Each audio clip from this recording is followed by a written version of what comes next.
अब बात हिंदी फिल्मों के फाइल्स युग की करेंगे। The Kashmir files, the Kerala story, Udaipur files, अब ये देखिए द बंगाल फाइल्स। ये फाइल्स करके जो मूवी आ रही हैं, अब इसी पर सवाल उठ रहा है कि ये जो मूवीज आती हैं, जो डायरेक्टर हैं, प्रोड्यूसर हैं, जो निर्माता हैं, वो कहते हैं कि भाई ये सत्य पर आधारित है, तथ्यों की जांच परख की गई है, यहां पर सबूतों को खंगाला गया है और सभी से सवाल पूछा गया। ये सिर्फ फिल्में नहीं रही बल्कि एक बहस का मुद्दा बन गई हैं। कुछ लोगों के लिए ये फिल्में सच को सामने लाने वाली साहसिक कोशिश हैं, तो वहीं कई ऐसे वर्ग देखिए उन्हें समाज को बांटने वाली कोशिश भी मानते हैं कुछ लोग। कोलकाता में द बंगाल फाइल्स के ट्रेलर रिलीज के मौके पर भी बवाल हो गया और देखिए कोलकाता में ट्रेलर लॉन्च इवेंट को पुलिस ने रोक दिया। यह यहां पर हुआ है। दावा किया गया कि फिल्म से शांति भंग होने का आरोप टीएमसी ने लगाया है और टीएमसी ने यह दावा किया है कि फिल्म जो है वो पश्चिम बंगाल की झूठी कहानी पर फिल्म बनाई गई है। वहीं फिल्म के निर्देशक विवेक अग्निहोत्री ने कहा कि दबाव के कारण ट्रेलर है उसको लॉन्च जो है उसका वो रद्द हुआ है। साथ ही विवेक ने आरोप लगाया कि पश्चिम बंगाल में अभी 1947, 47 वाले हालात हैं, जबकि बीजेपी ने विवेक अग्निहोत्री को सलाह दी है कि वो कानून का सहारा लें। साथ ही कहा है कि इस फिल्म को बंगाल के लोग जरूर देखेंगे।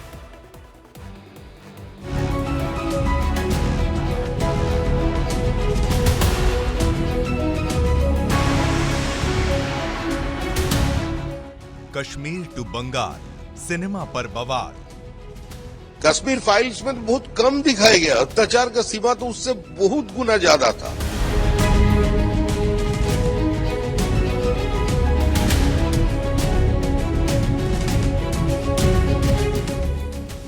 विवेक अग्निहोत्री जी जो किया है वो तो बीजेपी का पॉलिटिकल एजेंडा फुलफिल करने का काम कर रहा है।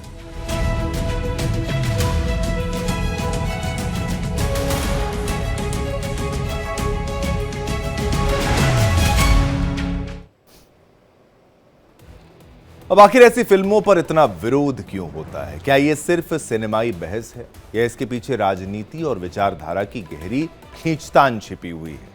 अब आप ये देखिए, यही सवाल है। अगर हम द कश्मीर फाइल्स की बात करें तो 2022 में रिलीज हुई इस फिल्म को देखिए 1990 के दशक में कश्मीर घाटी से कश्मीरी पंडितों का पलायन को दिखाया गया है कि कैसे आतंकवाद, हिंसा और अलगाववाद के चलते हजारों कश्मीरी पंडित अपने घर बार को छोड़ने के लिए मजबूर हुए थे। अब इसके बाद एक film I the Kerala story, release से पहले ही विवादों की वजह ये बन गई, सुर्खियों में रहने लगी। तो वहीं 2023 में आई द केरल स्टोरी की बात करें तो इस मूवी के रिलीज के समय काफी विवादों का सामना निर्माताओं को करना पड़ा। और देखिए इस मूवी में जहां दावा किया गया कि केरल की हजारों लड़कियों को लव जिहाद और कट्टरपंथी संगठनों के बहकावे में फंसाकर आईसिस जैसे आतंकवादी संगठनों में भर्ती कराया गया, अब इसका भी विरोध किया जा रहा था। इन फिल्मों के आने के बाद बॉलीवुड दो धाराओं में बंट गया है, दो खेमों में बंट गया है। बदलते समाज और विचारधारा का अक्स फिल्मों पर पड़ने लगा है और लोगों ने इसे खूब सराहा भी है। इसी कड़ी से जुड़ी अभी हाल के दिनों में राजस्थान के उदयपुर में कन्हैया लाल से जुड़ी मूवी उदयपुर फाइल्स भी देखिए, उसको लेकर भी विवाद हो गया। उसको लेकर किस तरीके से विवाद है, रिलीज होने से पहले हंगामा हो गया जहां इस मूवी को लेकर मुस्लिम पक्ष द्वारा विरोध किया गया और मामला सुप्रीम कोर्ट तक पहुंच गया था। वहीं इस मूवी को धार्मिक असहिष्णुता और चरमपंथ से भी जोड़ा गया। हालांकि फिल्म बॉक्स ऑफिस पर कमाल नहीं कर पाई है। वहीं अब द बंगाल फाइल्स मूवी को लेकर बंगाल में बवाल मचा हुआ है। अब इसको लेकर नया बवाल है जहां इस मूवी के ट्रेलर रिलीज के समय इस फिल्म के डायरेक्टर विवेक अग्निहोत्री और बंगाल पुलिस के बीच विवाद हो गया, बहस हो गई। टीएमसी ने फिल्म पर नफरत फैलाने का आरोप लगाया और दावा किया कि पश्चिम बंगाल की तुलना कश्मीर से की गई है। अब दावा किया जाता है कि अक्सर इन जैसी मूवीज में एक समुदाय को खलनायक और दूसरे को पीड़ित के रूप में पेश किया जाता है। सवाल यह है कि क्या समाज में आए बदलाव की वजह से फिल्मी पर्दे का मिजाज बदल रहा है और बॉलीवुड में दो विचारधाराओं की लड़ाई शुरू हो गई है? ये प्रश्न है। और अब चलेंगे अपने मेहमानों के पास, उनसे सवाल भी पूछेंगे क्योंकि हमारे साथ एक्सपर्ट्स का एक पैनल जो है कुछ ही पलों में आपके टेलीविजन स्क्रीन पर जुड़ेगा। मैं स्वागत करना चाहूंगा जो मेहमान इस वक्त हमारे साथ हैं। डॉक्टर उपासना सिंह जी हैं, फिल्म समीक्षक हैं। धन्यवाद मैडम, आप यहाँ पर आई, आपने कीमती वक्त निकाला। महेश वर्मा जी हैं, नेता बीजेपी, आप हमारे साथ यहाँ पर हैं, धन्यवाद। पंखुड़ी नंदी जी हैं हमारे साथ, सोशल एक्टिविस्ट हैं, आपका भी धन्यवाद। और राहुल लाल जी हैं, राजनीतिक विश्लेषक, वो भी हमारे साथ इस वक्त जुड़े हुए हैं। चलिए शुरुआत मैं यहां पर करता हूं। इस प्रश्न को हमें ऐसे समझना होगा कि भाई डॉक्टर उपासना जी, आपसे क्यों ना शुरुआत की जाए इस मामले को समझने के लिए। अब फिल्म है, सब कुछ है, जो सारे पैरामीटर्स हैं उसको पास किया गया, तमाम चीजें हो गई। अब अगर उसका एक ट्रेलर लॉन्च इवेंट है, उसमें इसको राजनीतिक दृष्टिकोण से देखना हक है टीएमसी को, लेकिन अगर वो इतिहास को प्रस्तुत कर रहे हैं तो उसका विरोध इस स्तर पर होगा कि भाई सब कुछ रोक दिया जाएगा। ये किस हद तक सही है? क्रिएटिव फ्रीडम को रोकने का प्रयास देखा जाए या नहीं, फिर कानून व्यवस्था है ये? उपासना जी, आपसे शुरुआत। देखिए, जहां तक बात है क्रिएटिव फ्रीडम की, तो ये बड़ा एक कंट्रोवर्शियल चीज हो जाती है।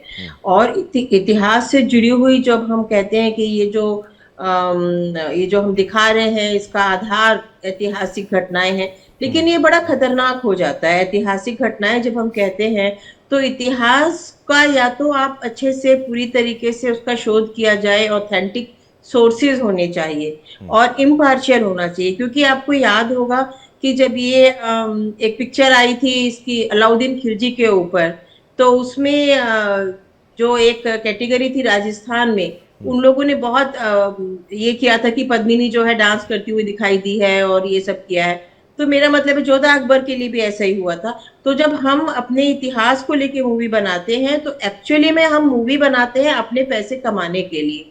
समाज को संदेश देने वाली मूवी आजकल नहीं बन रही हैं। आजकल कंट्रोवर्शियल इश्यूज को लेके जब पिक्चरें बनाई जाती हैं तो उनका एक ही पर्पस होता है कि आदमी और कुछ नहीं तो कम से कम यही देखने आएगा कि इसमें क्या हमें देखने को मिलेगा, कंट्रोवर्सी क्या है। तो ऐसी काफी मूवी आजकल चल रही हैं और एक सोच बन गई है। अभी एक इमरजेंसी एक बात आपकी मैं यहां समझना चाहूंगा कि आपने बोला कि भाई एक पक्ष की तरफ से विरोध किया जाता है, लेकिन अगर ये तथ्यों का अध्ययन नहीं करेंगे, इतिहास के बारे में नहीं जानेंगे तो कैसे मूवी बना लेंगे? ये भी तो कटघरे में खड़े हो जाते हैं। बाकी मेहमानों पर भी चलते हैं, क्विक सबका एक पहले रिएक्शन ले लेते हैं। पंखुड़ी नंदी जी भी हमारे साथ हैं, सोशल एक्टिविस्ट हैं। पंखुड़ी जी, सभी से अनुरोध करूंगा ऑडियो अनम्यूट रहे तो ज्यादा आराम रहेगा इसमें। पंखुड़ी जी, आप मुझे ये बताइए कि भाई रिलीज का समय आता है करीब, और जब वो उसको कंट्रोवर्शियल का टैग लगा दिया जाता है और जो डायरेक्टर है वो कहता है कि भाई मैं इतिहास दिखा रहा हूं। अब इतिहास में जो वो बता रहे हैं कलकत्ता में क्या कुछ हुआ या फिर पश्चिम बंगाल में क्या कुछ हुआ, पूरे बंगाल में क्या कुछ हुआ आजादी से पहले और उस दौर में, वो दिखाने की आजादी उनको है, अधिकार है या नहीं है? जी, एकदम अधिकार है, बट मुझे बस ये लगता है कि यहाँ पे सबसे ज़रूरी चीज़ है फैक्ट चेकिंग, जहाँ पर हमारा सेंसर बोर्ड काम आ सकता है। जब आप गलत फैक्ट्स दिखाते हैं और वो हमारी छोटे बच्चे देखते हैं, वो उसी विचारधारा के साथ बड़े होते हैं और यहाँ पे कंट्रोवर्सी करना ज़रूरी है। अगर आपको कुछ गलत लग रहा है तो उसको वॉइस आउट करना ज़रूरी है, क्योंकि अगर हम नहीं करेंगे और हमारे जो घरों में छोटे बच्चे हैं वो गलत बात सीखेंगे तो उनका विचारधारा आने वाली जनरेशन का वैसा हो जाएगा। तो मुझे लगता है कि जो भी सही ना लगे हमें हर एक बात के खिलाफ आवाज उठानी जरूरी है। नहीं, फिर तो वो बिल्कुल मूवी लॉन्च होने दी जाए। वो कहते हैं कि हमने फैक्ट्स एंड फिगर सब कुछ हमने देखा है और जो इतिहास में हुआ है हम केवल उसी को एक आईने के रूप में सिनेमा यहां पर होता है। ठीक है, आपकी राय को भी लिया। राहुल लाल जी पर भी मैं जाना चाहूंगा, उसके बाद हमारे साथ बीजेपी के एक प्रवक्ता भी हमारे साथ जुड़े हुए हैं। राहुल लाल जी, अब आपके पास मैं आना चाहूंगा। राहुल लाल जी, आप मुझे बताइए, अब इसको क्या बीजेपी से जोड़ दिया जाएगा? ये बीजेपी करवा रही है, मूवी बनवा रही है। अब बंगाल फाइल्स अगर एक मूवी आ रही है, डायरेक्ट एक्शन डे तो हुआ है, जो दंगे की बात है वो तो हुई है, हिंदुओं का साथ जो हुआ है, नरसंहार, वो तमाम चीजें हुई हैं। अब उसमें एक मूवी बन जाएगी तो क्या ठीक है, किताब भी लिख सकते हैं, सब कुछ कर सकते हैं, मूवी आने पर विरोध क्यों ज्यादा हो जाता है? राहुल लाल जी। शिवम जी, देखिए आपने भूमिका में एक बड़ी अच्छी चीज रखी और एक गाने का बोल भी सुनाया, ना हिंदू बनूंगा ना मुसलमान बनूंगा, इंसान की औलाद हूं इंसान बनूंगा। देखिए कितना एक पॉजिटिव संदेश था उस गाने में। 1959 की फिल्म है और 2025 में भी जब अभी हम लोग गा रहे हैं तो उससे पॉजिटिविटी आ रही। तो देखिए फिल्म का निर्माण उसी रूप में होना चाहिए। फिल्म का निर्माण इसलिए नहीं होना चाहिए कि आपको अल्पसंख्यक समूह के ऊपर हमला करना है, आपको उन्हें विलन के रूप में दिखाना है। अब आप देखिए ना, अभी केरला स्टोरी की बात की आपने, भाई निर्माता डंके के चोट पे भी उसको दो फिल्म अवार्ड भी मिल गए उनको। 32,000 की संख्या बता रहे थे, लास्ट में संशोधित करके जब सुप्रीम कोर्ट से लेकर तमाम जगह मामले चले, उनको अपने आंकड़े सुधारने पड़ेगा, उनको बताना पड़ा कि वो संख्या 3 की है। तो आप देखिए, सच्चाई रखना है कि प्रोपेगेंडा फैलाने के लिए जो चीजें करनी है। हम लोगों ने देखा फिल्म आनी चाहिए। राहुल लाल जी, फिल्म आनी चाहिए कि नहीं आनी चाहिए? नहीं, फिल्म आनी चाहिए, हाँ। लेकिन फिल्म प्रोपेगेंडा के लिए नहीं आनी चाहिए, सच्चाई को सच्चाई कहने के लिए आनी चाहिए। फिल्म एक समूह विशेष को उनको आतंकवादी का टैग लगाने के लिए, हिंदू मुस्लिम केवल जो है कि ध्रुवीकरण करने के लिए, इसके लिए फिल्म नहीं आनी चाहिए। सोच के देखिए, मैं एक छोटा सा उदाहरण दे रहा हूं। उदयपुर फाइल्स, आपने बताया कि उदयपुर फाइल्स पूरी तरह से पिट गई, लेकिन अमित जानी जिस प्रकार से लगातार बयान दे रहे हैं कि अरे हिंदुओं तुम सो ही रह गए, तुम तो जगोगे ही नहीं, वो जिस प्रकार का बयान दे रहे हैं, मुझे लगता है कि अभी अगर कोई एक अच्छी सरकार चल रही होती केंद्र और राज्य में यहाँ पे, तो उनकी गिरफ्तारी हो चुकी होती, राजस्थान में गिरफ्तारी हो चुकी होती, राजस्थान पुलिस उनको पकड़ ली होती। ठीक है, पिट गई तो पिट गई, लेकिन ये मेन बात है कि जब लॉन्च होने वाली थी उससे पहले इतना विवाद हो गया, उसके बाद आप उसका पूरा मोमेंटम वहीं पर मार देते हैं ना, मोमेंटम को तो वहीं पर आप किल कर देते हैं। अच्छा, एक बात मुझे बताइए, आप पर ही आऊंगा, बीजेपी के प्रवक्ता भी इंतजार कर रहे हैं, चाहे कश्मीर फाइल्स हैं, वो जो मूवी बनाई वो हुआ, केरल स्टोरी की आप नंबर्स कम कर लें, लेकिन वो हुआ, ताशकंद फाइल्स पर बनाई, वैक्सीन वॉर्स पर बनाई, उदयपुर फाइल्स बनाई, सब कुछ हुआ ना साहब। जब हुआ तो फिर उसको दिखाने की बात जब आती है तो फिर आप कह देते हैं कि समुदाय विशेष के खिलाफ है और एक को आतंकवादी दिखाने का प्रयास किया जा रहा है। ये तो गलत है। जो हुआ वो तो बताएं, डायरेक्ट एक्शन डे में किस तरीके से मारा गया वो तो बताने का प्रयास किया जा रहा है। ऐसे तो फिर ये गैंग्स ऑफ वासेपुर ऐसी तमाम मूवीज आती हैं, उसमें इतना वायलेंस है, उसका भी विरोध होना चाहिए मुझे लगता है। मैं तो कह रहा हूं कि आजकल ओटीटी पे जिस तरह से गाली गलौज की चीजें चल रही है, बिल्कुल विरोध होना चाहिए और उसको प्रतिबंधित करना चाहिए। हमें यह ध्यान रखना चाहिए कि देखिए, जो फिल्म निर्माता फिल्म बनाते हैं वो संविधान के किस अनुच्छेद का प्रयोग कर रहे हैं। हाँ। वो संविधान के अनुच्छेद 19(1)(a) जो हमें अभिव्यक्ति की आजादी देता है, हमें आपको सबों को उसी का प्रयोग कर रहे हैं। उसके ऊपर शिवम जी एक नहीं 8 प्रतिबंध है। यानी अगर कोई फिल्म बने, अभी आपने देखा थावा फिल्म के कारण से महाराष्ट्र के माननीय मुख्यमंत्री जी का बयान रहा कि जो नागपुर में हिंसा हुआ उस फिल्म के कारण से हिंसा घट गई। तो बताइए, क्या वैसे फिल्म को आप अनुमति दे सकते हैं? हमारा कानून, हमारा संविधान स्पष्ट। देखिए, आप छावा जैसी मूवी आना, फिर उसका भी विरोध करेंगे क्या राहुल लाल जी?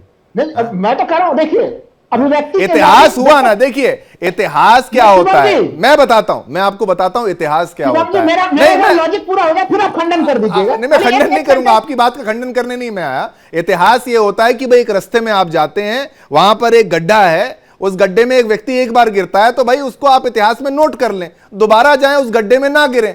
तो भाई इतिहास से सीखने का तो प्रयास है। आपको मौका दिया राहुल लाल जी, एक बार बीजेपी के प्रवक्ता भी इंतजार कर रहे हैं, महेश वर्मा जी, आप मुझे बताइए, अब इसको देखिए जोड़ा जा रहा है आपकी पार्टी के साथ, इसको बताया जा रहा है कि ये बीजेपी के लिए किया जा रहा है और तभी ये बंगाल फाइल्स है और इसको इसीलिए लाया जा रहा है कि भाई इस पर चुनाव पे असर डाला जाएगा, वो तमाम बातें। लेकिन मैं कह रहा हूं, हाँ इतिहास में ये हुआ है, लेकिन फैक्ट्स एंड फिगर्स के साथ अगर कोई आरोप आता है तो उसको कैसे टैकल किया जाएगा? और क्या वाकई टीएमसी के द्वारा ऐसा किया जा रहा है कि आवाज को दबाया जा रहा है, जो भी एक ध्रुवीकरण की राजनीति की ओर या तुष्टीकरण की राजनीति की ओर इशारा करता है?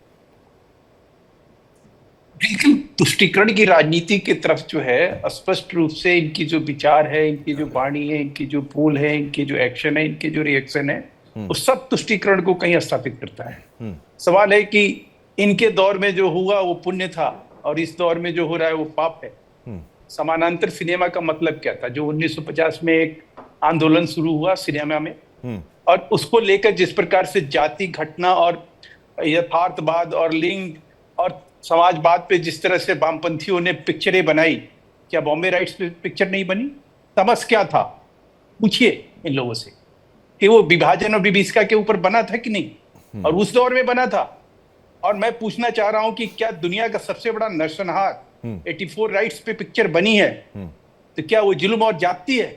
वो दरिंदों को अगर कहीं दिखाया जा रहा है, दरिंदों को बताया जा रहा है, तो उन दरिंदों को कहीं एक मुस्लिम समाज से जोड़ा जाएगा?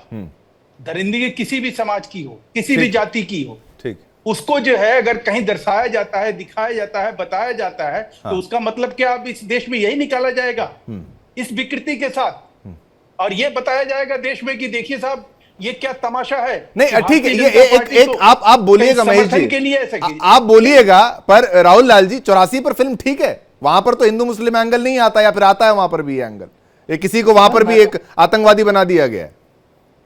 शिवम जी, मैं तो कह रहा हूं 1984 पे भी फिल्में बने और 2002 के दंगों पे भी बने। ये नहीं कि 2002 अगर कोई डॉक्यूमेंट्री बना रहा है तो उसके ऊपर प्रतिबंध लगा दीजिए कि देश में किसी यूनिवर्सिटी में डॉक्यूमेंट्री चल तो नहीं गई, बीबीसी ने डॉक्यूमेंट्री बना दी, कितना है तबाह मचा दिया था भारतीय जनता पार्टी ने, वो हमें ध्यान में है। तो चीजें देखिए, इतिहास की चीजों को दिखाने पे दिक्कत नहीं है। मैं आपको यही चीज फर्स्ट खंड में कह रहा था कि हमें अभिव्यक्ति की आजादी मिली है, लेकिन उसमें 8 प्रतिबंध है संविधान के अनुसार कि हमारे कुछ कहने से कहीं दंगे ना भड़क जाएं। अब अगर महाराष्ट्र के तर्क मुख्यमंत्री दीजिए, मेरा बयान नहीं है, मेरा बयान नहीं है, महाराष्ट्र के मुख्यमंत्री नहीं बनेगी। अरे सुन लीजिए, मैंने अनर्गल प्रलाप नहीं है, एक बार महेश जी सुन लीजिए। मैं कह रहा हूँ देवेंद्र फडणवीस जी का बयान है कि नागपुर हिंसा जो है वो था फिल्म देखने के कारण से हो गई। अरे मैं वही कह रहा हूं कि राहुल लाल जी, बिल्कुल आपकी बात महेश जी। इस बयान से क्या नहीं, इस बयान से उस स्थिति को बदला जाता है, बदला जा सकता है क्या कि 1975 में आपने एक फिल्म फाइनेंस डेवलपमेंट बोर्ड बना दिया और वो सारे पैसे कहां जाते थे? जो मुस्लिमों के ऊपर सलीम लंगड़े पे मत रोना। वो कौन था हीरो? एक मुस्लिम लड़के को, बेरोजगार लड़के को, उसको बदमाश के रूप में चित्रित करके अजीब दास्तां। अब देखिए एक पिक्चर है, आप उसको देखिए उठा के, उसमें किस तरह की बात और किस तरह की बात पर होता जा रहा है। ठीक है, नहीं आप दोनों की बात सुनिए। यहाँ अंतर है, आपके दर्शकों को कहीं समझाना पड़ेगा, बताना पड़ेगा। हमारी जो ये 2 पैनलिस्ट हैं और जिन्होंने कटाक्ष करके जो बात कही कि भाई हमारे बच्चों को हम क्या परोस रहे हैं, तब हम अपने बच्चों को क्या दे रहे हैं। नहीं, किसी ने सलीम लंगड़े पे मत रोना उस पिक्चर को देखा? ये भी तो, ये तो बड़ा प्रश्न चिन्ह है। ये बिल्कुल ठीक है। बॉम्बे राइट्स पे जो बना, बॉम्बे राइट्स में दंगा फसाद कर, मैं आपको कह रहा हूं कि अगर ये नहीं, ठीक है, बिल्कुल महेश जी, बिल्कुल एक मिनट तो इस्लाम का अपमान है। है। ठीक है, मैं ये कह रहा हूं। अब मेरी बात सुनिए। मैं तो कह रहा हूं कि अगर ये राहुल लाल जी का भी जो तर्क है, बाकी जो तर्क है कि भाई ऐसे अगर देखा जाए हिंदू मुसलमान एंगल आता है, फिर तो पार्टीशन पर भी मूवी नहीं बननी चाहिए, फिर वहां पर भी हिंदू मुस्लिम है। पंखुड़ी जी, अब आप मुझे बताइए, आप कह रही है फैक्ट्स एंड फिगर्स, वो तमाम डिबेटेबल चीजें हैं, वो किया जाएगा। ज्यादा दिक्कत है भाई आप लॉ का आप सारा ले लीजिए। इट्स सिंपल, हुआ या नहीं हुआ। नहीं देखिए, हुआ तो बंगाल में नरसंहार हुआ, हाँ बंगाल में हुआ, कश्मीर में हुआ, जहां जहां हुआ, ये तो उनका बेस सही है। मैंने देखी है और मुझे पता है कि जो फिगर्स उन्होंने बोली थी वो वैसा बिल्कुल भी नहीं था। तो सिनेमा से क्या होता है कि लोग एकदम से बहुत ज्यादा जल्दी जो देखते हैं उससे काफी जल्दी अफेक्ट हो जाते हैं और उनका सोचने का तरीका एकदम वैसे बहुत जल्दी बदल जाता है। न्यूज़पेपर से भी ये होता है। It's called marketing. बहुत सिंपल सी बात है कि आप क्या मार्केट कर रहे हैं। मैं 1990s में पैदा हुई थी और मैं इसी शहर में रहते रहते मुझे कभी भी हिंदू, मुस्लिम, सिख, ईसाई, I am raised to be a secular human, but at the same time I am a mother to very young kids who are impressionable and very clearly I can see, जबकि वो वैसे परिवार में बड़े नहीं हो रहे हैं जहाँ रिलीजन के बारे में ज्यादा सिखाया जाता है, बट आसपास देखकर वो डरे रहते हैं। मेरे ज्यादा दूर नहीं जाती, मैं बस अपने ड्राइवर्स की बात करती हूँ। जो स्टाफ दिल्ली में काम करता है, वो लोग भी इतने डरे रहते हैं। पहले ऐसा कुछ नहीं था, पहले उनके नेबर्स मुस्लिम्स थे और कोई प्रॉब्लम नहीं थी। अब हर जगह हिंदू मुस्लिम वाली सोच आ गई है, जो हमें, जिस सोच से हमें लड़ना है।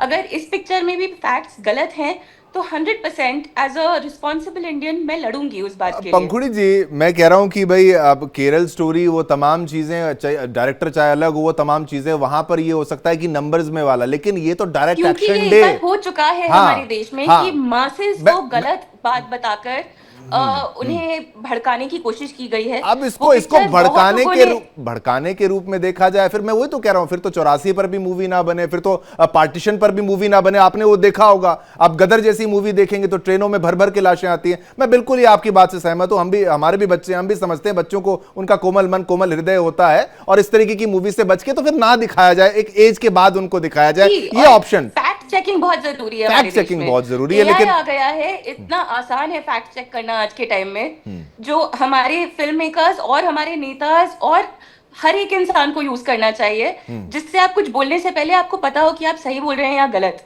लेकिन जैसे जैसे इतिहास की बात करते हैं तो फैक्ट चेकिंग भी उतना टफ हो जाता है। लेकिन ठीक है, रीसेंट इवेंट्स की बात आप कर सकते हैं, ठीक है। 46 का अगर कुछ यहां पर कवर करना हो तो उसमें थोड़े से एंगल को आपको ऐसे समझने का प्रयास करना होगा कि और पढ़ना पड़ेगा और निकालना पड़ेगा। लेकिन है इसमें हिंदू मुस्लिम है, मैं कह रहा हूं है इसमें हिंदू मुस्लिम, इसका हम कुछ कर नहीं सकते। ये उसने एक बनाई मूवी, लेकिन अब इसका विरोध हो रहा है। डॉक्टर उपासना सिंह पर भी मैं जाना चाहूंगा, उनकी भी राय मैं यहां लेना चाहूंगा। डॉक्टर साहब, आपने उपासना जी, आपने सभी की बात को यहाँ पर सुना। एक तो हिंदू मुस्लिम वाला एंगल और एक है भाई बच्चों के सामने पेश करना, एक फैक्ट चेकिंग वाला मामला। लेकिन फिर भी वही वाली बात है कि भाई जो मूवी बनाना चाह रहा है, जो बना रहा है, क्या उसकी मजबूरी है किसी पार्टी के साथ अलाइन होना पड़ता है, उसका साथ लेना पड़ता है, हाथ पकड़ना पड़ता है कि भाई मेरी भी सेफ्टी रहे, मेरी फिल्म तो लॉन्च हो जाए, वरना दूसरा पक्ष तो हर मूवी पर आके खड़ा हो जाए, ये फाइल्स नहीं चलेगी, ये फाइल्स नहीं चलेगी, लॉन्च ही नहीं करने देंगे, इसको रिलीज ही नहीं करने देंगे।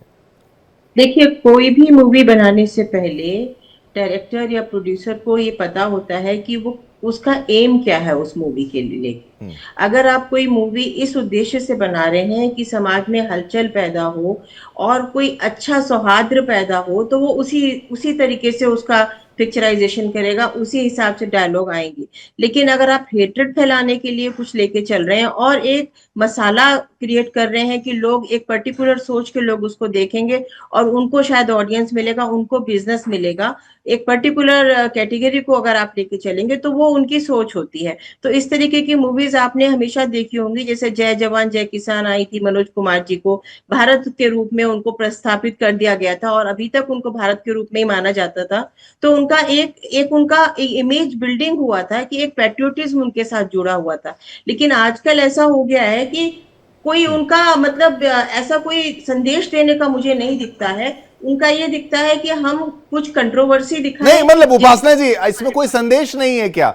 मतलब ये संदेश में एक तो होता है कि आप पॉजिटिव दिखा रहे हैं कि जो हुआ वो गलत अब हुआ। दंगे को कैसे पॉजिटिव दिखा दें डॉक्टर साहब? दंगे को अगर आप बहुत ज्यादा घृणा और विभत्सा के दिखाएंगे तो लोग बदले की भावना से, जहां पर शांति भी है वहां पे भी दोबारा से एकदम माहौल जो है वो वैसा हो जाता है, कम्युनलिज्म वाला हो जाता है। तो उसके लिए बेहतर ये है कि आप एक मतलब बैलेंस माइंड के साथ अगर आप मूवी बनाएं। आप अगर मान लीजिए हमारे यहाँ कितनी वर्ल्ड वार पे मूवी हिट भी हुई है, लेकिन उसमें विभीषिका के साथ साथ कुछ ना कुछ संदेश भी दिया गया है कि जो हुआ वो गलत है और ऐसा नहीं होना चाहिए। पर अभी क्या हो रहा है, अभी देखिए इतना क्या पता इसको एक संदेश इस रूप में भी देखा जाए कि भाई वो दिखा रहे हैं कि ये दंगा हुआ, ये दोबारा ना हो जाए, और जिन्ना जैसे लोग, ऐसे कुछ लोग जो चाहते थे पार्टीशन हो जाए, इधर गया आपका बांग्लादेश, उधर गया पाकिस्तान, ये सब ना हो, ये देश बंटवारा होके कौन सा अच्छा हो गया? क्या बहुत जरूरी था बंटवारा करना? अगर मजहब के आधार पर ही करना था, कोई लाभ तो नहीं हुआ ना, मेरे को नहीं लगता जरूरत है। लेकिन राहुल लाल जी, आपकी राय भी मैं जानना चाहूंगा कि भाई अब वो दिखाया तो जो हुआ वो दिखाया, ठीक है, उसमें आप तरीके से दिखाएं, हिंसा अहिंसा वो तमाम चीजें, उसमें जो पैरामीटर्स हैं, खून वगैरह, वो सब चीजें फॉलो होनी चाहिए। लेकिन हर फिल्म में फॉलो, इसको थोड़ा तो अधिकार दीजिए। आप तो गला ही घोट रहे हैं क्रिएटिव फ्रीडम का। फिर तो क्रिएटिव फ्रीडम का गला मैं क्या कौन होता हूं घोटने वाला? हमें लग रहा है कि वर्तमान में जो सरकारें बैठी हुई है सत्ता तंत्र पे, वो बाध्य कर रही है लोगों को। मैंने पहले ही खंड में कहा नहीं, सत्ता पक्ष या जो राज्य में सरकार बैठी है, कौन? मैं तो केंद्रीय सत्ता तंत्र के बारे में बोल रहा हूँ। हाँ। आपने, मैं अभी भी कायम हूँ, 1984 के दंगे पे फिल्म बनी, बड़ी अच्छी बात है। हाँ। 2002 के दंगे पे फिल्म बन जाए। अरे दिल्ली में, दिल्ली जैसे जगह में 2020 में दंगे हो गए। नहीं, अभी आप शुरुआत में जो तर्क बाकी सब दे रहे थे कि भाई इसमें हिंदू मुस्लिम आता है, इसमें वायलेंस आती है, बच्चों को बुरा लगे, वो तमाम चीजें, फिर ये 2002 पे लागू नहीं होगा क्या? फिर मणिपुर फाइल्स बोल रहे हैं, तो क्या उस पर दंगे नहीं भड़केंगे? यही तो बात है। शिवम जी देखिए, मैं दोनों बातों पे खड़ा हूँ। आप कैसे देखिए, आप सबसे पहला तो आप अगर ऐतिहासिक चीज दिखाते हैं, उसका फैक्ट एंड फिगर क्या है? अगर देखिए बंटवारा हुआ, बंटवारा नहीं होना चाहिए था, लेकिन हुआ और उसमें दंगे भी हुए। हम लोगों ने गदर फिल्मों को भी देखा, बंटवारे के पूरे दृश्य भी दिखाए गए, लेकिन गदर फिल्म में बंटवारे के उन दृश्यों को दिखाने के बावजूद जो मैसेज दिया वो पॉजिटिव मैसेज था उसमें, वो हम लोगों ने देखा गदर फिल्म में। लेकिन अभी आप एक ऐसा दृश्य दिखाते हैं कि लोग फिर उसके बाद लाठी डंडा लेके बाहर निकल जाए। कहां निकल? देखिए अब ऐसे तो गदर भी ध्यान से अगर आप देखेंगे तो फिर वो भी मानसिक प्रभाव तो डालेगा, ऐसे नहीं। शिवम जी, मैं एक चीज कह रहा हूँ, देखिए बंटवारे को लेकर एक उदाहरण देता हूँ। मैं कह रहा हूं कि फिर भी हमारे मुस्लिम भाइयों के पास, देश के जो मुस्लिम थे उनके पास था विकल्प, उनके पूर्वजों के पास, वो सबके सब पाकिस्तान चले जाए, लेकिन वो भारत की मिट्टी में रहे ना। हाँ, नहीं, वो तो मुद्दा है, वही तो मैं कह रहा हूं, बंटवारा बेकार था। बंटवारे की आवश्यकता क्या थी, मैं तो वही नहीं समझ पा रहा हूं आज की डेट में। ये वही सारा प्रोपेगेंडा जो है कश्मीर में जिस तरीके से हिंदुओं को भगाया गया, उसी के विरोध में तो मूवी, इसको इस दृष्टिकोण से भी देखने का प्रयास किया जाए, मेरा ये है। लेकिन महेश वर्मा जी की भी मैं राय यहां पर लेना चाहूंगा। हाँ, राहुल जी आप भी बोल रहे हैं, थोड़ा महेश जी को भी। हाँ। बस एक पंक्ति में कहूंगा। हाँ। मैं कह रहा हूं चलिए कश्मीर फाइल्स आपने बनाया कश्मीर को लेकर, अरे भाई आप ये भी सवाल तो पूछिए, हमारे कश्मीरी पंडितों का केवल भारतीय जनता पार्टी वोट ही लेगी कि कभी उनको वहां जाके कश्मीर को बसाने का भी काम करेगी? उसके बारे में भी सवाल पूछिए फिल्म में है। आपको सारे मुद्दे को दिखाइए, लेकिन नहीं, आप प्रोपेगेंडा के तहत एक विचारधारा, एक पार्टी का प्रचार करना चाहते हैं और विपक्ष को जो है अल्पसंख्यकों को आप जो है कि उसमें एक निशाने पे लेना चाहते हैं। ठीक है, मैंने एक सवाल ये पूछा था हमारे एक्सपर्ट से भी कि भाई क्या मजबूरी हो जाती है फिल्म निर्माता की। खैर मैं दोबारा आऊंगा, हमारे पास 2 फीमेल को पैनलिस्ट हैं, वो ज्यादा बेहतर उस दृष्टिकोण समझाएंगे, लेकिन पॉलिटिकल दृष्टिकोण समझने के लिए महेश वर्मा जी, अब इसमें आप क्या बोलेंगे? फिर ये तो फिर वो कहते हैं कि भाई 2002 का भी बना दीजिए, मणिपुर का भी बना दीजिए, हर उसका बना दीजिए, हर चीज की फाइल्स बना दी जाए। सर हमारा विरोध इस बात का है कि जिस प्रकार का आप संविधान की अवहेलना कर रहे हैं, जिस प्रकार से जो एक फंडामेंटल राइट्स है किसी का, जो फ्रीडम ऑफ स्पीच है, जो एक्सप्रेशन ऑफ स्पीच है, उसका जो एक फ्रीडम ऑफ एक्सप्रेशन है, जो उसका जो एक तरह से आप यहाँ पे हनन कर रहे हैं, एक तो सबसे पहले तो वही आपत्तिजनक है। टेलर आने से पहले आप किसी के ऊपर FIR कर दीजिए, इसका मतलब क्या है? टेलर देखकर आप ये कह दीजिए कि फिल्म बेकार है, इसको तो हम अरेस्ट करेंगे। ये क्या सोच है? इसको लेकर जो है कोई आदमी क्यों अपने मुंह पे टेप लगा लेता है, क्यों नहीं बोल पाता है? कारण क्या है? जहां संविधान की अवहेलना, आपको लगता है ना, हम किसी फिल्म प्रोड्यूसर का या डायरेक्टर का हम कोई उसके फिल्म को प्रमोट करने के लिए, सपोर्ट करने के लिए हम अपनी राजनीति थोड़ी कर रहे हैं। लेकिन सवाल यह है कि जिस प्रकार का आप काम कर रहे हैं। ठीक है महेश जी, आप ये उनकी राय भी लेंगे, लेकिन एक ये एंगल यहां पर लाया जा रहा है कि अगर ये फिल्म आएगी तो फायदा इसमें बीजेपी को हो जाएगा। सर मैं कह रहा हूं कि फायदा पिछले 1950 से लेके और 2014 तक जो फायदे दिए गए, जितनी भी पिक्चरें बनाई गई जाति पे, उन्माद पे, दंगा फसाद पे, तुष्टीकरण के ऊपर, तो क्या ये तय कर दिया जाए आज तो सारी राजनीतिक कारणों से बनी थी? क्या उसका निष्कर्ष ये निकाला जाए कि इस्लाम को मजबूत करने के लिए की दृष्टि से वो सारी पिक्चरें बनाई गई? 1975 में जो है फिल्म फाइनेंस डेवलपमेंट कॉर्पोरेशन बनाया, इसीलिए बना। ये क्या मतलब बनता है इस तरह के विकृत सोच के साथ अपने बयान को और अपने विचार को व्यक्त करने का? आपको कोई चीज अगर कहना है, कोर्ट कचहरी है, विधि विधान है, देश में कानून है, ये कम से कम बोल रहे हैं तो चले जाए ना, एक रीड फाइल करें और कहें। और ये महिला जो कह रही है कि हमारे बच्चों के ऊपर इंपैक्ट आएगा और हम लड़ाई लड़ेंगे, लड़िए, कौन मना कर रहा है? हम आपके साथ हैं। लेकिन सवाल है कि आप इस तरह की सोच के साथ आइएगा कि नहीं, ममता बनर्जी ने उसका विरोध किया है तो हमें विरोध करना है। नहीं, ये कम से कम नहीं, शायद उनकी ऐसी सोच नहीं, लेकिन कोई बात नहीं। पंखुड़ी जी मैं कहता हूं फिल्म रिलीज होने दी जाए ना, उससे कम से कम उसको मैं कह रहा हूं कि इस देश में अगर आपको लोगों ने ट्रेलर ही नहीं देखा है, एक मिनट महेश जी, सोचकर बोल रहे हैं तो वो गलत है। अगर आपको पता है कि इस पिक्चर में गलत फैक्ट्स दिए गए हैं, तब लड़ना जरूरी है। और जो आप बीजेपी की बात कर रहे हैं, जब मणिपुर फाइल्स आएगी और तब अगर बीजेपी के ऊपर सवाल खड़े करे जाएंगे तो तब भी उस बात का you should agree with that. नहीं, पर बीजेपी ने रोका थोड़ी ना किसी को, बीजेपी ने किसी को के लिए आवाज उठानी है। ठीक है राहुल लाल जी, बीजेपी ने क्या किसी को रोका है मूवी बनाने से? आप मुझे 10 सेकंड बोलिए महेश जी। कह रहा हूं कि आप बीजेपी आपको रोक रही है क्या? आपको कह रही है कि आप अपने जो आपका कानूनी अधिकार है आप करो ना, उससे हम कहीं रोकने गए हैं क्या? फिर आप बीजेपी का नाम क्यों ले रहे हैं? ठीक है नहीं, मैं राहुल लाल से ये सवाल है, फिल्म जो कमर्शियल है। लेकिन सवाल यह है कि इस तरह की सोच आप इतिहास को खगालिए। 1950 से लेकर 2014 तक जो फिल्म समानांतर फिल्म बनी, समानांतर फिल्म के नाम पर राहुल लाल जी आते हैं, आप पे आते महेश जी, और जिस तरह की पिक्चर बनाई गई,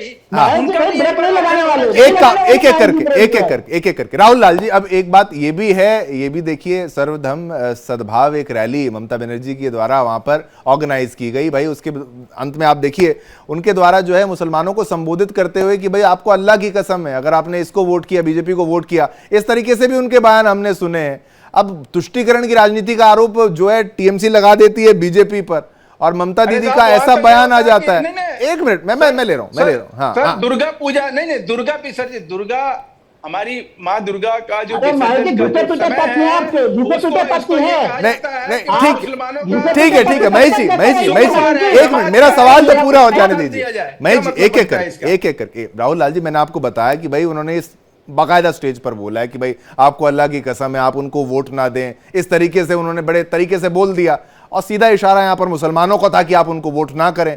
तो इसको भी उस तरीके से देखा जाए, और फिर उनकी तरफ से बंगाल फाइल्स को अगर रोकने का प्रयास चले, चाहे जो भी बहाना हो, चाहे कारण हो कि भाई हमसे परमिशन नहीं ली गई, वो नहीं लिया गया, ये नहीं लेके गया, और फिर इसमें आपको पता है हिंदू मुसलमान एंगल है और नरसंहार हिंदुओं का हुआ है ज्यादा, तो ये फिर इसको तुष्टिकरण ना देखा जाए। एक मिनट राहुल लाल जी, जवाब महेश जी प्लीज, राहुल लाल जी का जवाब। हाँ महेश जी, देखिए, मैंने इसीलिए, देखिए मुझे लगता है कि ममता बनर्जी अपने राज्य के कानून व्यवस्था को लेकर गंभीर है।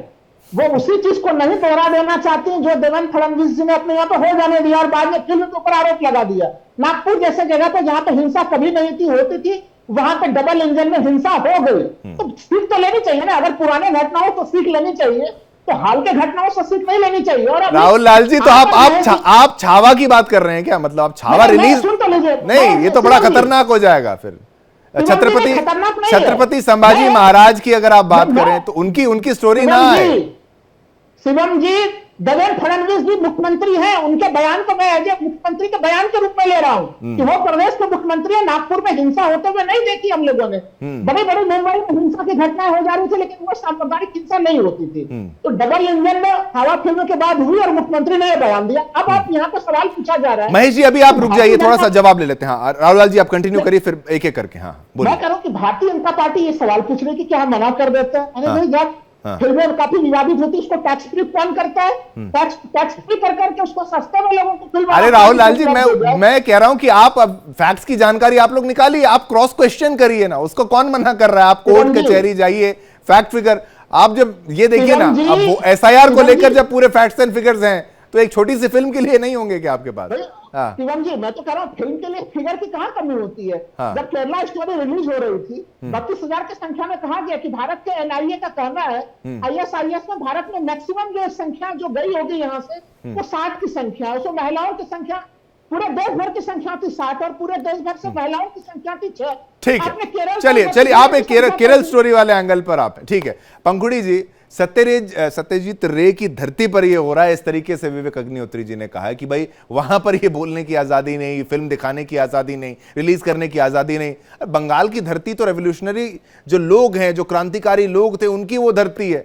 अब वहां पर अगर ऐसे अच्छे मुद्दों को, बड़े मुद्दों को ना उठाया जाए, फिर तो थोड़ा सा गला घोटने जैसा आपको प्रतीत नहीं होता? बिल्कुल आपकी फैक्ट फिगर बाद में जांच ली जाएगी, फिल्म रिलीज होने देनी चाहिए कि नहीं?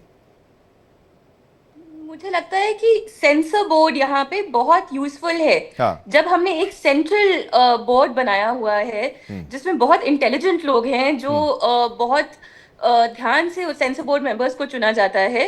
ये रिस्पॉन्सिबिलिटी हमारी गवर्नमेंट ने ही सेंसर बोर्ड बनाया है। This responsibility lies with them, and when they approve a movie and then they rate the movie, it has to be a PG-13 movie. सही रेटिंग के साथ पिक्चर एकदम रिलीज होने देनी चाहिए। और जहां पे भी जो भी गलत होता है, कोई भी सरकार हो, हर सरकार को you have to hold people accountable. जब तक आप लोगों नहीं, को वो कह रहे हैं सीबीएफसी से तो सब कुछ ओके है, सीबीएफसी से तो ओके है, अग्निहोत्री जी की तरफ से यही कहा गया, वरना तो ट्रेलर कहां आएगा उसका? in that case, in my opinion, of course release होनी चाहिए। और उसके बाद इस देश में बहुत फ्रीडम है। It's a democracy, it's the world's largest democracy. और यहाँ पे सब जने अपनी बात रख सकते हैं। बहुत मीडियम्स हैं यंग लोगों के लिए, यूट्यूब, इंस्टाग्राम, रेडिट। बहुत यहाँ पे न्यूज में लोग आ सकते हैं और अपनी बात रख सकते हैं। इफ दे अग्री और disagree with a certain thing, if they agree और disagree with a certain government, तो रिलीज एकदम होने देनी चाहिए। चलिए आप कन्हैया लाल पर, ममता बनर्जी खुद हिंदू मुस्लिम कर रही हैं अपनी स्पीच में, तो वो सिटिंग सीएम के लिए कितनी गलत बात है। आप अगर सीएम हैं तो बस मुस्लिम्स के सीएम नहीं है, आप बंगालीज, हिंदूज, मुस्लिम्स, क्रिश्चियंस सबके सीएम हैं। आप खुद अगर हेट्रेड इंसिनुएट कर रहे हैं, तो you are not supposed to be a leader in my opinion. ठीक है, नहीं ये भी एक दृष्टिकोण है, यहाँ पर समझना होगा। चलिए बाकी मेहमानों के पास चलें। उपासना जी, ये एक अब मोटी मोटी बात ये समझ में आ रही है कि एटलीस्ट फिल्म को रिलीज होने दिया जाए, प्रॉपर जो प्रोटोकॉल है, तरीका है, सीबीएफसी तमाम चीजें फॉलो अगर की जा रही हैं, उसके बाद अगर रोका जा रहा है तो क्या इसको एक राजनीतिक मुद्दा ना देखा जाए केवल कि भाई ठीक है, केरला स्टोरी भी आ गई, कश्मीर फाइल्स भी आ गई, तमाम ऐसी मूवी आ गई जो कंट्रोवर्शियल, उदयपुर फाइल्स भी आ गई, अब इसको भी आने दिया जाए। तो पहले से आपने दिखा दिया, बंगाल में नहीं, बंगाल में ओके नहीं है। देखिए, मैंने पहले भी आपको बताया, एक होता है सेंसर से सर्टिफिकेट, गवर्नमेंट ने ओके कर दिया कि हाँ ठीक है आप दिखाइए। दूसरा होता है जनता का जो भी उनका एक एंगल होता है। तो मैंने आपको पहले भी बताया कि जब पद्मावत मूवी आई थी तो राजस्थान में बहुत बवाल मचा था, जबकि उसको सेंसर ने पास कर दिया था कि उन्होंने सती प्रथा दिखा दिया। अब सती प्रथा होती थी, ये बात सच है हमारे यहाँ, लेकिन क्या हम अब उस सती प्रथा को दोबारा दिखाना शुरू करें अपनी मूवीज में? वो तो जौहर किया था ना। हाँ, जौहर किया था तो सती ही था वो जौहर में। तो मेरा मतलब है कि कई बार ऐसी चीजें होती हैं जिनको बहुत सोच समझ के बड़े सही ढंग से दिखाना चाहिए, जिससे कि जो सौहार्द है समाज का वो ना बिगड़े। और अभी आपने देखा होगा कमल हासन की भी मूवी थी, उस पे भी विवाद चला था, हाँ, है ना? कमल हासन की मूवी पे भी विवाद चला था, ठग में जो उन्होंने एक सेंटेंस बोल दिया था। तो ये होता है, जनता का एक अपना जिसे कहते हैं दृष्टिकोण होता है, वो नहीं एक्सेप्ट करती हैं। और पिक्चर चलने या ना चलने का सबसे बड़ा जो कारण होता है वो पिक्चर अच्छी है या नहीं है, उसी पे होता है। अभी जब इमरजेंसी मूवी आई थी उसका बड़ा प्रचार हुआ, लेकिन वो फ्लॉप हो गई। तो मेरा मतलब ये है कि ये तो हमारे समाज में, हमारे जो भी परिवेश है उसमें लोगों का एक दृष्टिकोण होता है जिसका वो प्रदर्शन करते ही हैं। और हर राज्य में अलग तरीके का एक उनका रहता है जो भी होता है प्रदर्शन के लिए। तो मेरे हिसाब से तो एक तो ये है कि हमें ये जिम्मेदारी लेनी चाहिए कि हम जो भी दिखा रहे हैं, जो मूवी बना रहे हैं, उससे समाज में सौहार्द ना खराब हो। देखिए मतलब मैं ये कह रहा हूं कि मुगल आक्रांता, कुछ ऐसे आक्रांता आना, आपने जिस तरीके से बोला कि सती प्रथा वो अलग है, सती प्रथा बिल्कुल अलग है, वो उसका विरोध है। और हिंदू धर्म में, सनातन में बदलाव आए। जौहर का अर्थ ये था कि भाई उन्होंने देखिए वो उनको वीरांगनाओं की श्रेणी में रखा गया है, सम्मान के दृष्टिकोण से देखा गया है। वो युद्ध की घड़ी थी, दुश्मन अगर आपके दरवाजे पर खड़ा होगा वो अच्छी नीयत से तो आएगा नहीं। वो तो माताओं बहनों ने जौहर किया, उपासना जी, उसको नहीं जोड़ सकते हम, उससे कर सकते ना, हम उसको प्रमोट थोड़ी कर सकते। जो आक्रांता आपको मारने आए या गलत सोच के साथ आए महिला के समक्ष, इसीलिए उसका विरोध हुआ। मैं यही बता रही हूँ, उसका विरोध का कारण अलग था उपासना जी। वो तो तमाम चीजें आप विरोध इसीलिए घूमर करते हुए उस तरीके से दिखाई। जी हाँ, उसमें 2-3 चीजें थी, 4-5 चीजें थी जिसको लेके विरोध हो रहा था। तो मेरा कहना ये है कि सेंसर का सर्टिफिकेट दे देना काफी, मतलब वो भी काफी नहीं है। अच्छा ठीक है, ये अगर ये काफी नहीं, फिर भी दिक्कत यहां पे बहुत आगे हो जाएगी। महेश वर्मा जी पर मैं जाना चाहूंगा।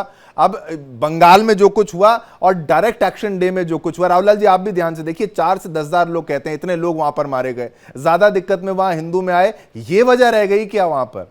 और अब ये इसको तुष्टीकरण की राजनीति ना देखा जाए तो क्या देखा जाए? और महेश जी, क्या चुनाव के करीब आते आते ये फिल्म इसलिए पॉलिटिकल दृष्टिकोण से देखी जा रही है? देखिए, सबसे पहली बात तो यह है कि इस बात को किसने खड़ा किया, किसने इस चीज को लेकर विरोध शुरू किया। हम तो कहीं ने कोई समर्थन की बात नहीं कर रहे थे, हमें तो मालूम नहीं था कि भाई कोई इस तरह की पिक्चर वो बना रहे हैं और उसको कहीं वो मतलब आएंगे। हमारे भाई पिक्चर लोग बनाते हैं, अपना सेंसर बोर्ड से पास कराते हैं, पिक्चर जिसको देखना होता है वो देखता है, जो अच्छी होती है मूवी वो चल जाती है, जो नहीं होती वो पिट जाती है। तो सवाल यह है कि भारतीय जनता पार्टी ने ना कश्मीर फाइल्स के लिए कभी कोई अपना समर्थन देने का काम किया, ना कभी पश्चिम बंगाल फाइल्स के लिए समर्थन देने की बात करी। सवाल यह है कि उस पर आपत्ति किसने प्रकट करी, उसको लेकर हाय तौबा किसने मचाया और उसका कारण क्या था, उसको हिंदू मुसलमान किसने किया। ये उन लोगों से आपको सवाल करना चाहिए। हमारा अगर यही होता कि हमें राजनीति उसके भरोसे करनी है कि एक पिक्चर अगर बनेगी तभी हमारी राजनीति चलेगी, तो भारतीय जनता पार्टी आजादी से लेकर नहीं, लेकिन कुछ भी होता है तो विपक्ष आपको जोड़ देता है, वो वोट से जोड़ना उनकी जो है ना। मैंने आपको शुरू में क्या कहा, तो वो जो जितने करते रहे वो पुण्य है और हम जितने करते रहे वो पाप है। अगर आप इस सोच के साथ और इस समय, और एक बात और आपसे पूछना चाह रहा हूं, आपके दर्शकों को कहीं पता चलना चाहिए कि कश्मीर फाइल्स को लेकर इतना हाय तौबा मचाया गया, इतना आलाप बिलाप प्रलाप किया गया, उसका इम्पैक्ट बच्चों के ऊपर क्या आया? अगर किसी बच्चे ने देखा या किसी भारतीय वो पिक्चर चली या नहीं चली, लोगों को अच्छी या लगी या नहीं लगी, ठीक है। ये चीज अगर कहीं सामने रख के और अगर बात की कश्मीर जाए फाइल्स इसके- के बारे में तो ये भी कहा जाता है कि उसमें जो दिखाया गया वो तो कम दिखाया गया। राहुल लाल जी, बिल्कुल हाँ, बिल्कुल राहुल लाल जी देखिए, अब ये अभी मैं ये पूछ रहा 1946 में क्या हुआ, राहुल लाल जी 1946 में क्या हुआ, उससे दिक्कत हो रही है क्या? जो आज के बंगाल में उसका असर, जहां बांटने वाली बात हो रही थी, उस मूवी को दिखाने से दिक्कत, ये यहां पर बड़ा प्रश्न। आपके सवाल पर मैं आ ही रहा हूं, लेकिन अभी अचानक से अभी महेश जी ने फिर से कहा कि भी कोई फिल्म बनता है हमें तो पता भी नहीं होता, इन्हें पता भी नहीं होता। लेकिन कश्मीर फाइल्स को उत्तर प्रदेश सरकार ने टैक्स फ्री किया था, उत्तराखंड सरकार ने, गुजरात, मध्य प्रदेश, जहां जहां पे बीजेपी की सरकार आपको 2022 में दिखेगी मैप पे, उन तमाम राज्य सरकारों ने उसे टैक्स फ्री कर दिया था। आप सोच के देखिए कि भारतीय जनता पार्टी का तो उस फिल्म से कोई दूर का लेना देना नहीं है, बन गई, इन्होंने टैक्स फ्री कर दिया इन्होंने। नहीं, यही तो मैं कह रहा हूं राहुल लाल जी, फिर एक को दिक्कत, एक को नुकसान, एक को फायदा, ऐसा क्यों होता है? यानी फिर आप ये जोड़ दीजिए ना, बीजेपी मतलब हिंदुओं की पार्टी। फिर बीजेपी मतलब हिंदुओं की पार्टी नहीं। अभी इस समय वर्तमान में भारतीय जनता पार्टी ध्रुवीकरण की उस रथ पर सवार होना चाहती है, ये तमाम प्रयास कर रहे हैं, लेकिन ध्रुवीकरण हो नहीं पा रहा है। अब मैं तो कहता हूं कि ममता बनर्जी का जो कदम है वहां पे, जो उन्होंने पश्चिम बंगाल में उठाया है, उसके जितनी भी सराहना नहीं, वो कह रहे हैं कि लास्ट मिनट पर रोक दिया गया, लास्ट मिनट पर रोक दिया गया, और वो भी तो एक तरीके से धोखा है, वो भी तो एक तरीके से धोखा है। कोई धोखा नहीं है शुभम जी, देखिए नहीं तो फिर राहुल लाल जी आप बताइए, मूवी, आप फिर से ये प्रश्न है, मूवी को रिलीज होने दिया जाएगा, नहीं दिया जाएगा पश्चिम बंगाल में, और दिया जाना चाहिए, नहीं दिया जाना चाहिए, पहले आपसे? हाँ, मुझे लग रहा है कि अगर पश्चिम बंगाल की मुख्यमंत्री को लग रहा है कि वहां का लॉ एंड ऑर्डर प्रभावित करेगा, तो मूवी को किसी भी हालत में रिलीज नहीं होने देना चाहिए, क्योंकि ये अनुच्छेद 19(2) यानी कि जो 8 प्रतिबंध लगाता है लॉ एंड ऑर्डर, उसका ये खुल्ला उल्लंघन कर रहा है। ममता बनर्जी जी के पास, वो राज्य की मुख्यमंत्री है, उनके पास खुफिया इनपुट्स ऐसे तो फिर राहुल लाल जी बड़ी दिक्कत हो जाएगी, आगे कोई भी मूवी नहीं बनेगी। हाँ नहीं, फिर तो कोई मूवी नहीं बनेगी। हाँ, ये देखिए एक चीज शिवम जी, देखिए ममता बनर्जी जी के ऊपर ये आरोप लगा देना, नहीं है तो भारत में ही ना सब कुछ है, तो सभी भारत में ही। अब हर स्टेट के सीएम से पूछना पड़ेगा मूवी बनाने से पहले, अब यही हो जाएगा, पूछना नहीं पड़ेगा। हाँ, उनके पास, और हमें लग रहा है कि ममता बनर्जी को हर संभव विकल्पों का प्रयोग करना चाहिए, अगर उन्हें ये जानकारी है कि ये फिल्म वहां पे खतरा उत्पन्न कर सकता है। क्योंकि देखिए, और ममता बनर्जी के ऊपर यह कह देना कि वो तो मुस्लिम तुष्टीकरण करती है, 200+ सीटें मुस्लिम तुष्टीकरण करके कभी नहीं लाया जा सकता है, कभी असंभव है ये लाना। जो उन्होंने 2021 में जो उन्होंने लाया, भाई 200 सीट लाने का वादा, ममता बनर्जी का हार जाना क्या कहा जाए? ममता बनर्जी का हार जाना क्या कहा जाए? मैं सच्चाई ममता बनर्जी का हार जाना वहां पे पूरी तरह से हारने को क्या कहा जाए? हाँ, ममता बनर्जी 204 का नारा माननीय गृह मंत्री अमित शाह जी लगा रहे थे। चलिए आइए, अमित शाह पर कहाँ जा रहे हैं? पंखुड़ी नंदी, आपके कमेंट्स। नहीं ठीक है, एक एक करके आपके कमेंट्स। अब इस पर रिलीज हो जाना चाहिए नहीं? हाँ, कि एज एन एजुकेटेड इंडियन मैं पॉलिटिक्स नहीं देखूंगी, इस मूवी के टॉपिक पर मैं पॉलिटिक्स देखूंगी ही नहीं। टीएमसी हो या बीजेपी हो या कांग्रेस हो, जो भी हो, मैं फैक्ट्स देखूंगी। और निर्माताओं की मॉरल ड्यूटी है कि वो फैक्ट्स प्रेजेंट करें। अगर बोल रहे हैं कि ये हिस्टोरिकल पिक्चर है या करंट बेसिस पे आधारित है, अगर फिक्शन है तो एकदम ही अलग बात है, तब कुछ भी दिखाएं। आज के टाइम में फिक्शन के नाम पर कुछ भी चलता है। अगर आप फैक्ट बोल के ये पिक्चर दिखा रहे हैं तो आप पॉलिटिसाइज मत करिए इस पिक्चर को, और फैक्ट्स बताइए। और अगर आप गलत फैक्ट्स बता रहे हैं तो एज एन एजुकेटेड उसको चैलेंज किया जा सकता है, उसको चैलेंज किया जा सकता है। बहुत बहुत धन्यवाद पंखुड़ी जी आपका, राहुल लाल जी भी हमारे साथ थे, आपका धन्यवाद, महेश जी आपका धन्यवाद, और डॉक्टर उपासना जी आपका भी बहुत बहुत धन्यवाद। सभी ने अपने अपने पक्षों को पुरजोर तरीके से रखा और एक हल निकालने का प्रयास, और मुद्दे को एड्रेस करना बहुत जरूरी है। और इसको रिलीज करने दिया जाए नहीं दिया जाए, वहां के सरकार के ऊपर है या नहीं, ये मैं आप पर छोड़ता हूं, ये बड़ा प्रश्न है।